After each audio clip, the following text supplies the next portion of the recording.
Okay then,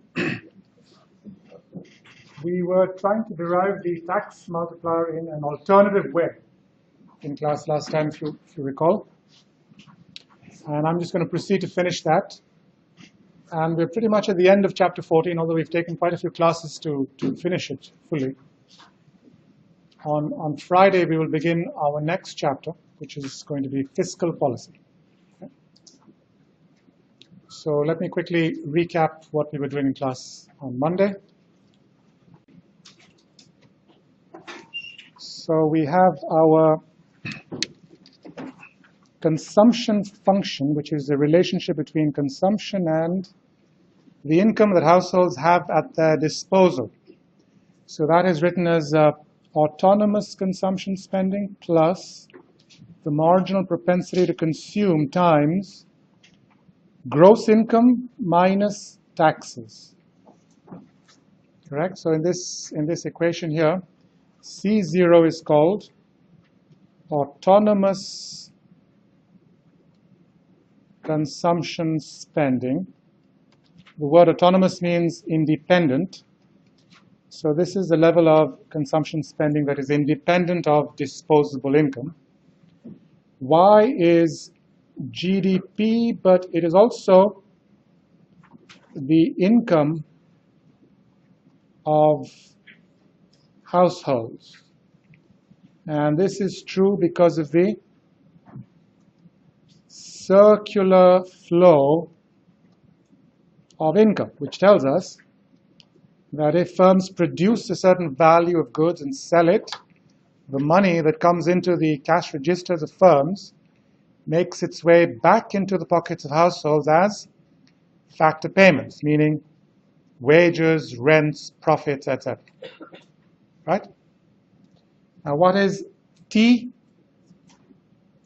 T is taxes. So that would make Y minus T household disposable income. So this is the income that households have left to shop with. Okay? So with this particular modification, what happens to our expression for planned aggregate expenditure?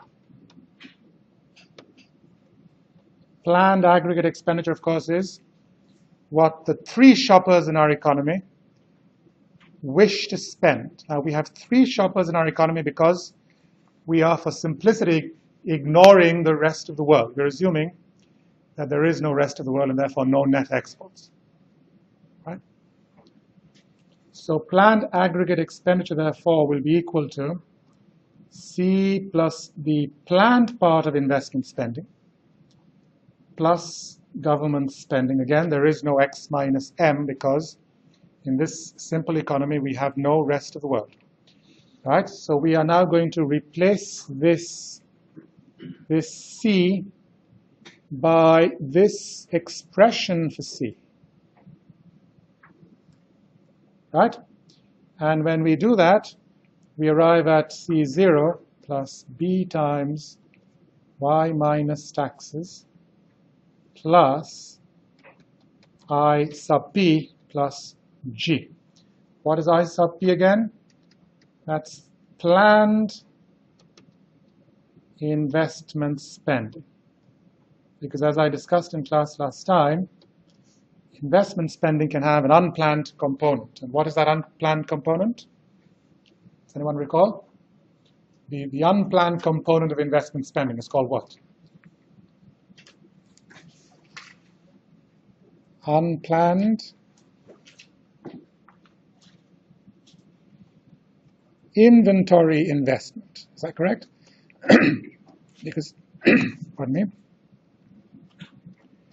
as we discussed in class last time, increases in firms' stocks of inventories is considered to be investment spending. And sometimes a firm produces more than it manages to sell, and so the excess must go into the firm's warehouse. And so this is an involuntary increase in firm stocks of inventories. And this would be then unplanned investment spending, right? So this is going to be I unplanned, but we're not interested in this right now. We're interested only the planned part, as I've discussed, correct? So how do we arrive at equilibrium? How do we arrive at equilibrium planned aggregate expenditure? And that is Y star. Well, how do we arrive at Y star? We arrive at Y star by setting Y is equal to C0 plus this stuff here. And what is the intuition behind that? Well, this here is planned aggregate expenditure. It's what the three shoppers wish to buy. And what is this? This is the output of firms. So clearly, we have equilibrium in this economy when firms produce exactly what the three shoppers wish to buy. Correct? And as I've mentioned in class before, this condition will hold true for a specific Y. Am I correct? So we must then solve for Y. We must solve for the particular Y for which this condition holds true. What condition is that? This condition. This is our equilibrium condition. Right? And we have to do a little bit of algebra here, but I'm going to go to my next slide to do that.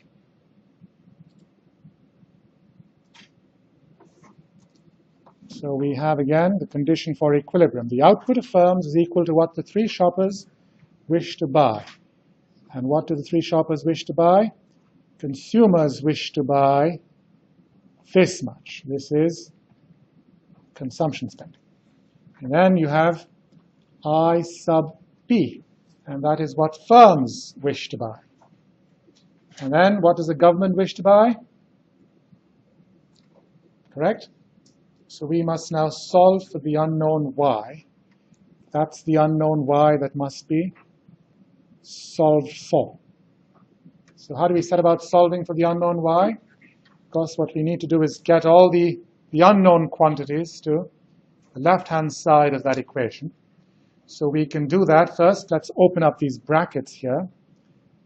So we would have C0 plus B times Y minus B times T. Did you get that? Right? I did that by getting rid of these brackets here. You see these brackets.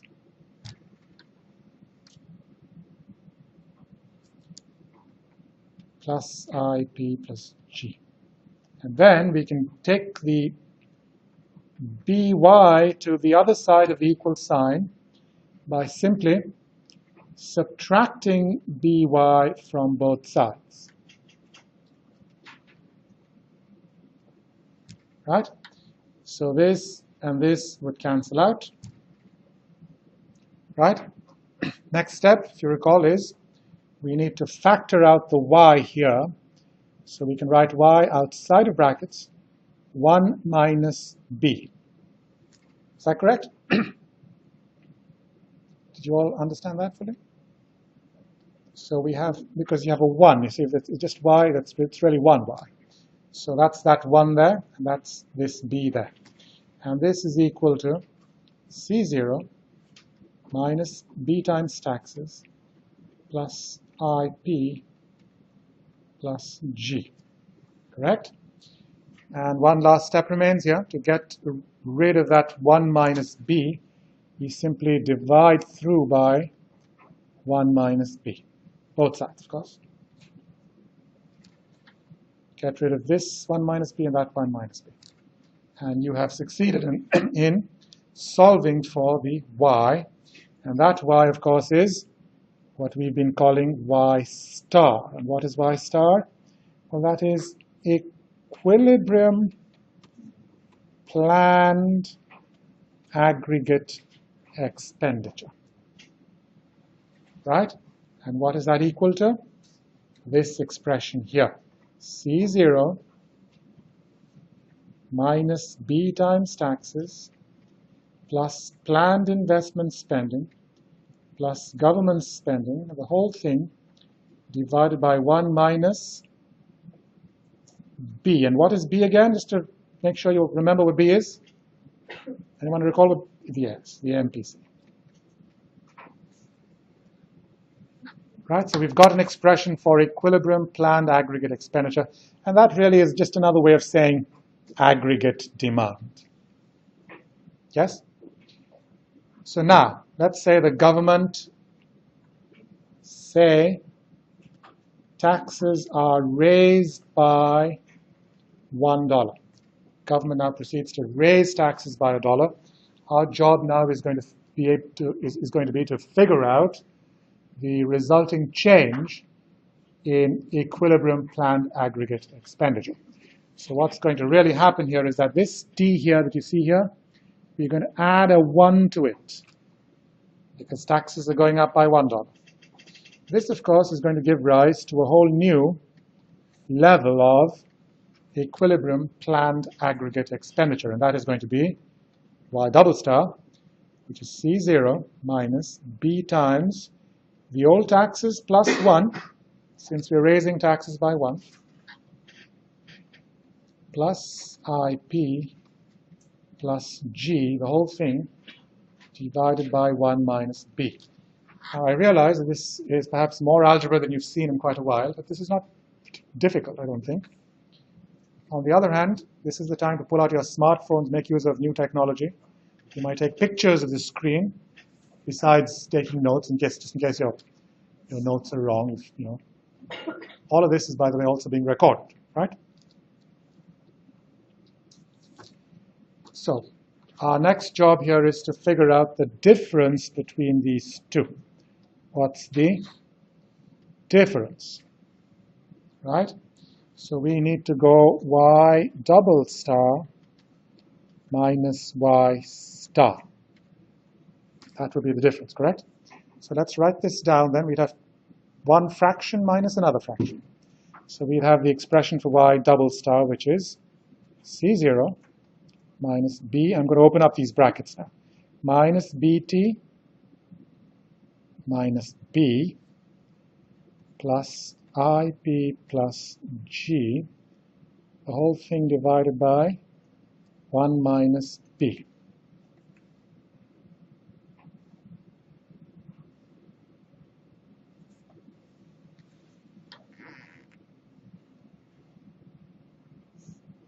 Yes? Now, you see what I've done here? I've gotten rid of these brackets here. Right? And then we subtract the expression for Y star. And what's the expression for Y star? I'm going to write it in orange like the original expression.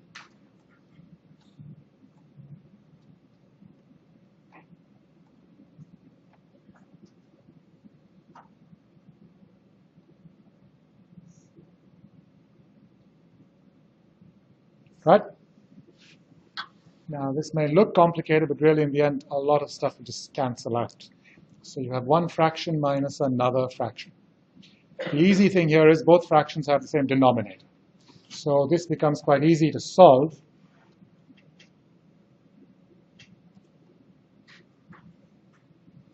Since we have a common denominator.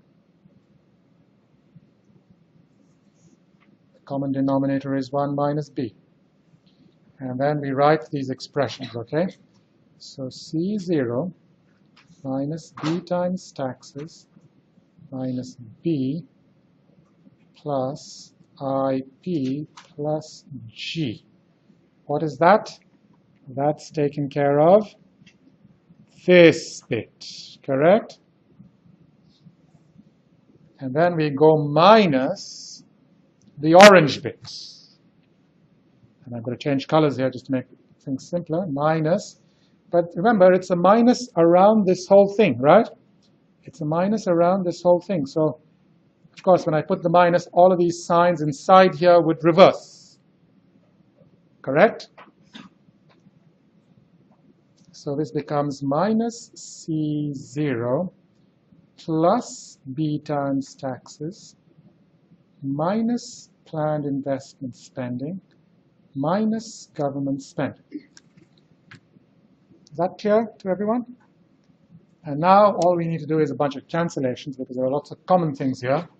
C0, C0 cancel out. Correct? Minus BT plus BT cancel out. Plus IP minus IP cancel out. Plus G minus G cancel out. So what are we left with in the end? Something that you ought to recognize, which is all we're left with is this thing up here, and of course the denominator, minus B divided by 1 minus B. Now, does that look familiar to you?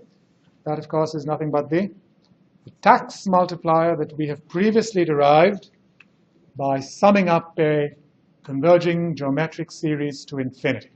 Do you recall? When the government raises taxes by $1, what happens? Well, we workers have less to spend, so we reduce our purchase of bread from the baker by 90 cents, and the baker reduces his purchase of meat from the butcher by 90% of 90 cents. Remember that story? That gave us exactly this, because this here is nothing but minus the MPC divided by 1 minus the MPC. The MPC, of course, is the B in our algebraic expression. So all of this looks a little bit complicated. I think it's not beyond a college student, frankly, right? But in the end, the point is we've derived the tax multiplier in an alternative way. And why am I doing this, by the way? I've done this one way. Why am I doing this another way?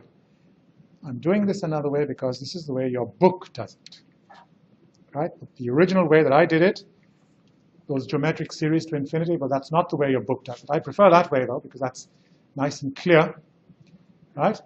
But this is the way your book does it, so I thought I'd do it this way too. Okay? Next thing I'm going to do now is give you a little math problem involving these things.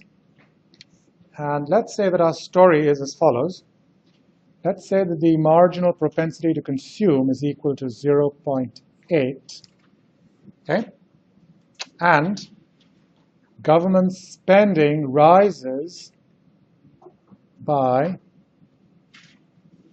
$100 million, and taxes rise by the same amount. Now, why would this make sense for the government to do? To raise its spending and also raise taxes by the same amount? Does anyone have an answer to that? Well, where does the government get the money to spend? Taxes, exactly. So if the government's raising its spending by $100 million, those $100 million have to come from somewhere. And what is the source, the only source of the government's revenues? The government's income, so to speak. Taxes. So in this case, the government is raising taxes by $100 million in order to pay for the increase in spending. Right? Now, another question. This question relies on your general knowledge of our economy, the way our government works. Do you think that our government does this? Does our government raise taxes by the same amount as spending whenever it raises spending? Well, any ideas? Do you read the papers, listen to the news or anything at all? Or something that you really ought to do? Well, no, our government doesn't behave this way. Usually our government tends to increase spending without increasing taxes. Now you may ask, how does our government do this? Is it possible for you to increase your spending without an increase in your income? How? By? Somebody? Yes, credit, exactly. So the only way that you personally could increase your spending without an increase in your income is by borrowing, and our government does exactly that. See, our government is very deeply in debt, which is something we will discuss in our next chapter, fiscal policy. I'll give you the size of the national debt, and there is a nice, it's called the National Debt Clock.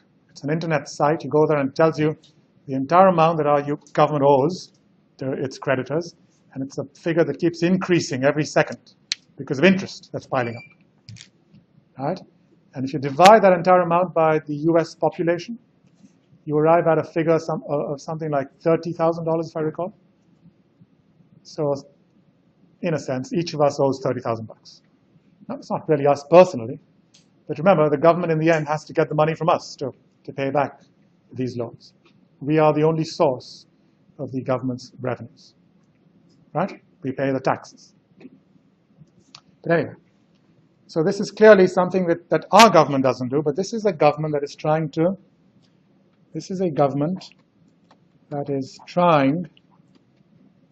keep its budget balanced. Correct? This is a government that's trying not to get into debt. Could we work out the effect? Could we calculate the effect on aggregate demand? That's the problem. So I'm going to now have you think about this for a second while I pause the recording.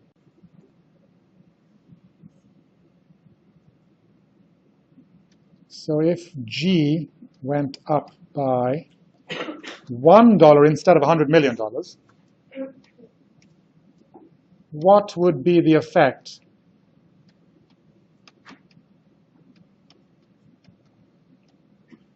on aggregate demand? Do you have an answer to this? What's the answer to this? I wish there would be more participation from you. What's the effect on AD of a $1 increase in government spending? What have we been calling this all along?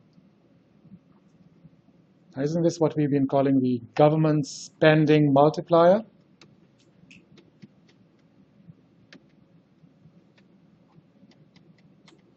Correct? The government spending multiplier gives us the effect on aggregate demand of a $1 increase in government spending. What's the value of the government spending multiplier? Feel free to refer to your notes if you've been taking any. Well, 1 over, that's right. Correct? So that's the effect of a $1 increase in government spending. But in our story, government spending is not increasing by $1, rather, it is increasing by 1 times 100 million. Correct? $100 million are simply 100 million single dollars. And each of those dollars has this effect on the AD. So what will be the effect of the $100 million increase in government spending? That's quite simple to do. The change in aggregate demand would be then the change in government spending times the government spending multiplier. Right? Why? That's simple, right? Because this thing here gives you the effect of a $1 increase in government spending.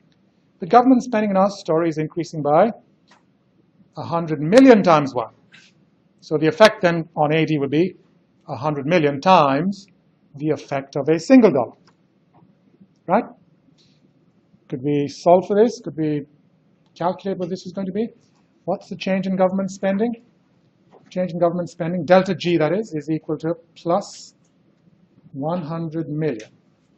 I put a plus there because this is an increase in government spending. An increase is a positive change. Times 1 divided by 1 minus the MPC. What's the MPC? 0.8.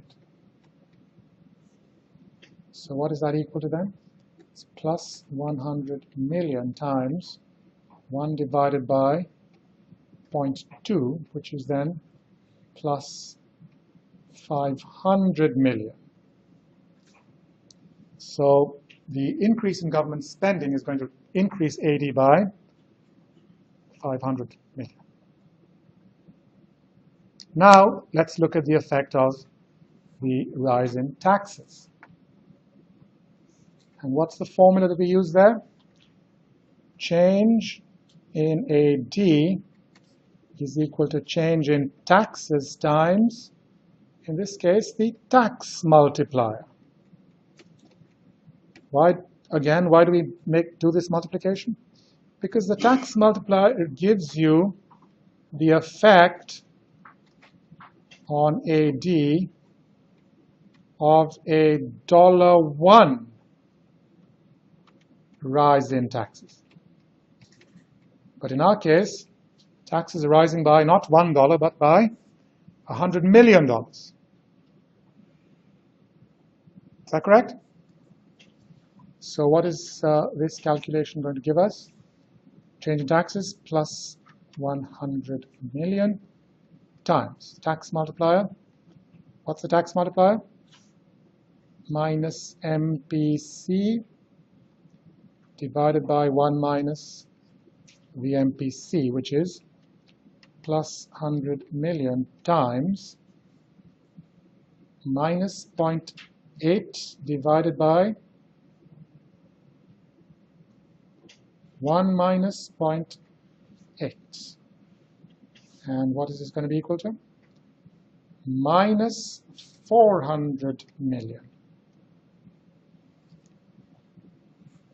So a last step remains, and the last step is that we must add up this and this, because we want the combined effect. Correct? So we need to add these two numbers up. And what is that answer going to be then? Plus 100 million. So the story here then is if the government raises its spending by 100 million and taxes by 100 million, then in the end we end up with an increase in aggregate demand of exactly that amount, 100 million. This means that we have something called the balanced budget multiplier, and the balanced budget multiplier has a value of 1. Why 1? Because this tells us that if the government raises its spending by $1 and raises taxes by $1, aggregate demand should increase by $1. The balanced budget multiplier is equal to 1. Right? I think we have studied this multiplier idea in great detail now, but let me tell you a little bit about the intuition behind these things, and so you can fully appreciate the workings of the multiplier. Okay? Now we know that, and you may have heard of this, or if you have relatives in the military, you may have heard of this, and that is that when the government shuts down a military base somewhere in the country or even abroad, how is the local economy of that place affected? Any thoughts? It goes down, am I correct? So if you have a military base that closes down, and the government often shuts down military bases to save money, right?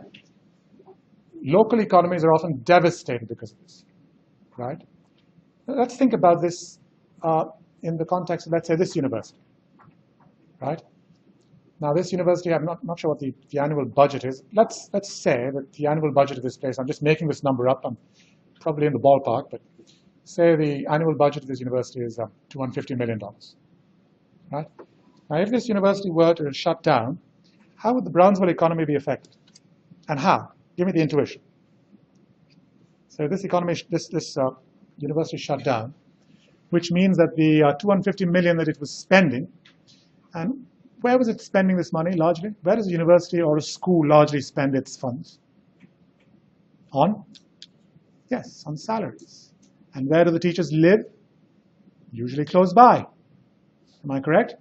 So if UTB were to shut down, that'll be $250 million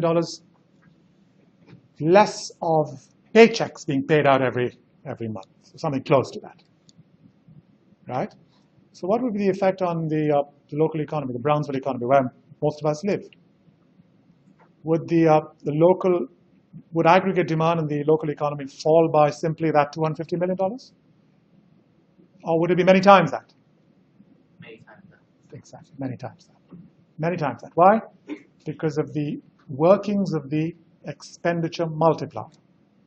You see, when I get paid and I spend my money in the area, whoever receives my money, the store, for instance, will then be able to hire workers and pay those workers from the funds that I spent in the store, right? And those workers who get paid from the store, the employees of the store that is, they go and spend their paychecks in yet other stores, other businesses. Am I correct? And you see, so my spending in the economy really sustains quite a lot of spending. Every dollar that I spend sustains, supports, perhaps $9 or $10 of additional spending. Do you follow me? So if $250 million were removed from this local economy by the university shutting down, the effect on the Brownsville economy would be quite devastating, I would think. Right? And this is exactly why when military bases close down, either here or abroad, local economies are badly hit. Yes?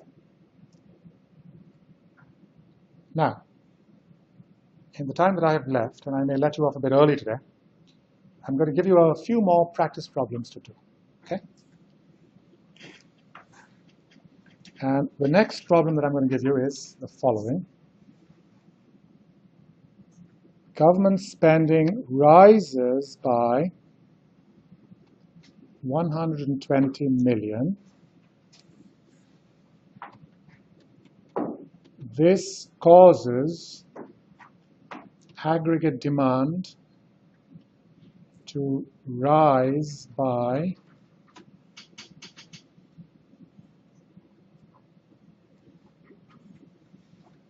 $300 million.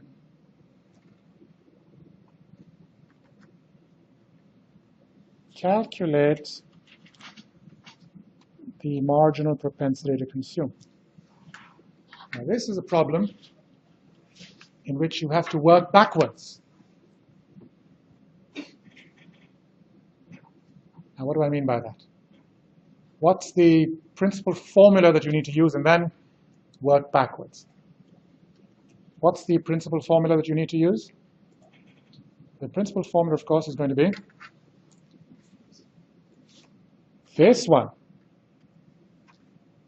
Correct? That's the formula you need to use, but then in this case, you have to back out the MPC. The MPC is the unknown. Right?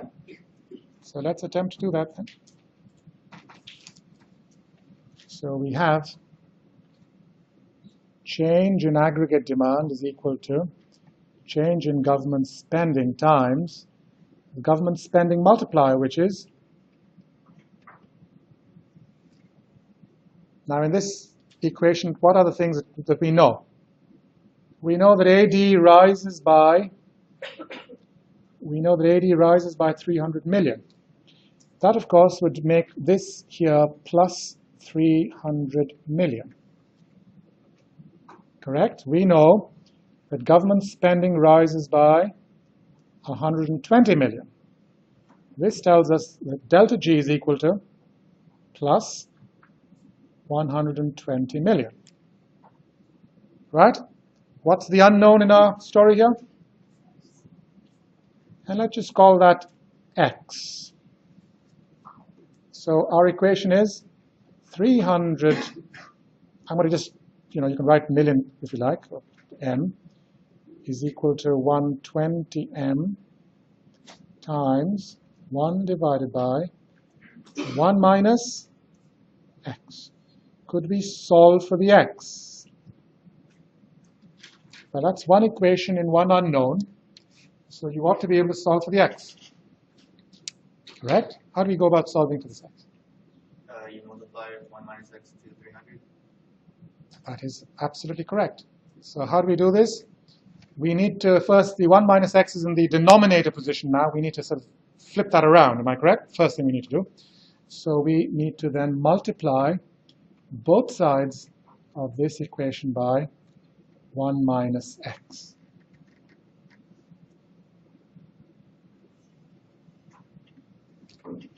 Right? This would get rid of these two. Right?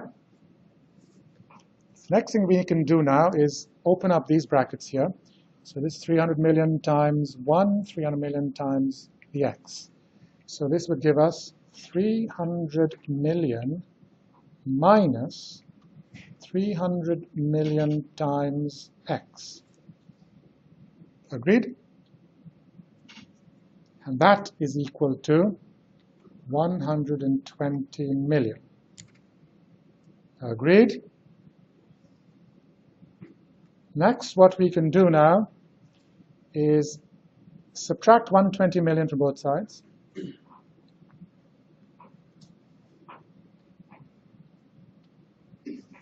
And this is going to give us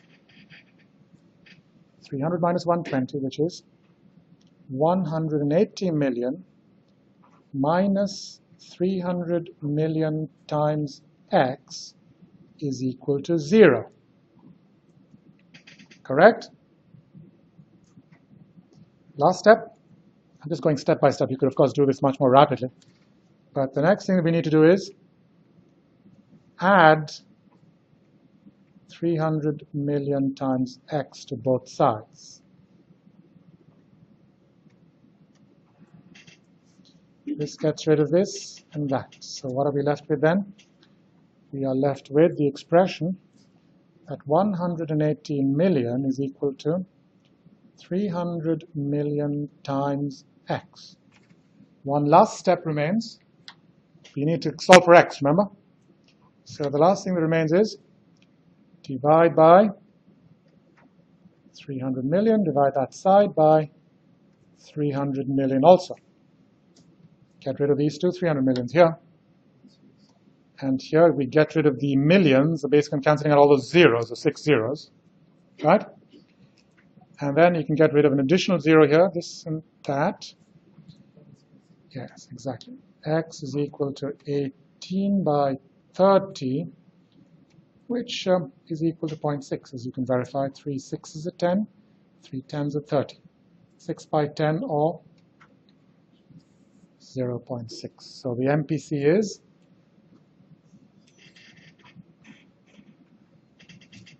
so this is like working backwards in order to get the marginal propensity to consume, right? Another problem now.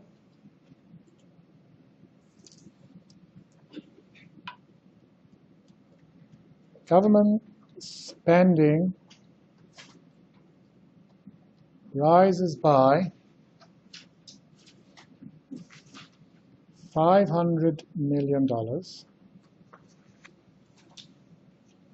Taxes fall by $250 million. The marginal propensity to consume is equal to 0.8. Could you calculate the resulting change in aggregate demand?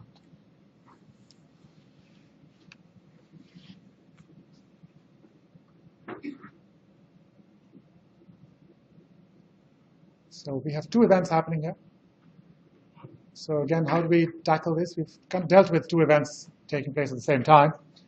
We find the effect of each separately and then add up to get a combined effect. Right? So how do we proceed to do this? It will always help at this point if you actually did this in class. It's the best time to do it, you see. Practice in my presence, so that if you're stuck, you know what to do. Problems like this, by the way, will appear in your next exam.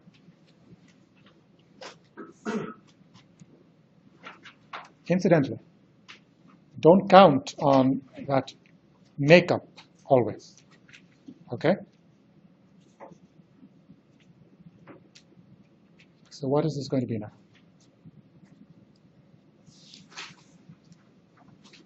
So we have two things happening, so we find the effect of each separately, right? What are the two equations that we need to employ in this case? Change in AD is equal to change in government spending times the government spending multiplier.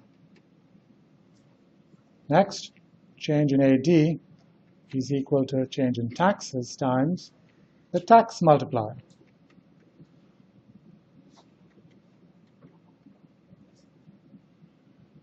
Right? All we now need to do is plug in numbers. What's delta G? G is rising by 500 million, so plus 500 million times 1 divided by 1 minus 0.8. That's 5, that's plus 2,500 million. This one. The taxes fall by 250, so minus 250 million, because taxes are falling. Delta T is a negative number in this case. A decrease is a negative change, right? Times minus 0.8 divided by 1 minus 0.8. And how much is that? That's 0.8 divided by 0.2. That's minus 4. And I can do that in my head, and that'll give me plus 1,000 million. In the end, we need to add these two things up. And that gives us plus. Now, why do I get a plus here? Because I have a minus being multiplied by a minus. Two negatives being multiplied, which gives you a positive. And so your answer is plus 3,500 million, or plus 3.5 billion. So this is the combined change in aggregate demand. Aggregate demand rises by $3.5 billion as a result of these fiscal policy measures. These are all part of the government's fiscal policy, you will recall. Policy in regard to spending and taxation. And we will stop here today.